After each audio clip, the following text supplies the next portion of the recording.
There's a certain kind of person who never shows their hand too early.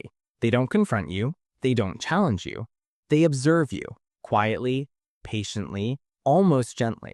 And while it feels harmless on the surface, underneath, they're mapping out your vulnerabilities. Because knowing your weak spots is the first step to influencing your emotions. 1. They pay attention to how you react, not what you say. Some people listen for information. Others listen for leverage. And when someone is studying you, they're not focused on your words, they're watching your emotional temperature. Does your voice soften at certain topics? Do your eyes shift when you're uncomfortable? Do you get quieter when you feel guilty? They store these reactions like clues, not to understand you, but to understand how to move you. 2. They give you small tests to see what you'll allow. It might be a joke that feels a little too sharp, a favor that feels too heavy, a boundary they accidentally step over. They're not trying to hurt you, not yet. They're trying to see what you tolerate. Every test teaches them something: your tolerance, your silence, your desire to keep the peace. And once they know what you won't confront, they know exactly where to push later. 3. They ask deep questions, but reveal almost nothing about themselves. At first, it feels flattering. Finally, someone who wants to understand you.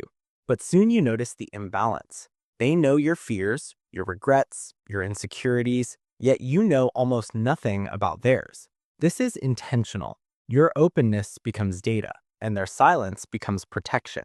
People who study weak spots rarely risk exposing their own. 4.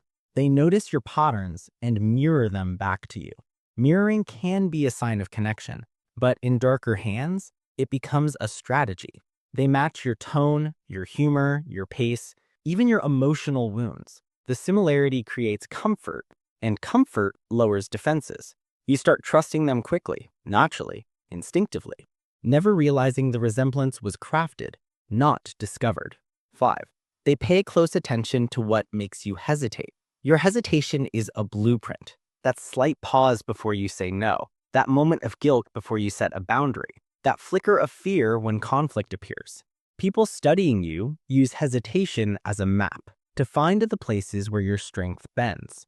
They won't strike now. They're simply learning where the softer walls are. 6.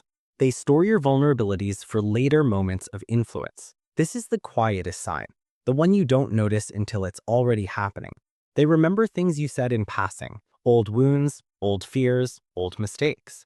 And one day, when they need to shift your emotions, they bring those memories back. Not directly, not aggressively, just enough to shake your certainty, to make you doubt yourself, to guide your decision toward what benefits them.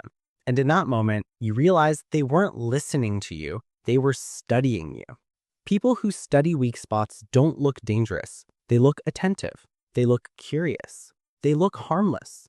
But awareness breaks their advantage. The moment you become conscious of their patterns, the power they thought they had over your emotions begins to crumble. Because when someone watches you closely, thinking they've discovered your weaknesses, they forget something important. You can always strengthen what they try to use.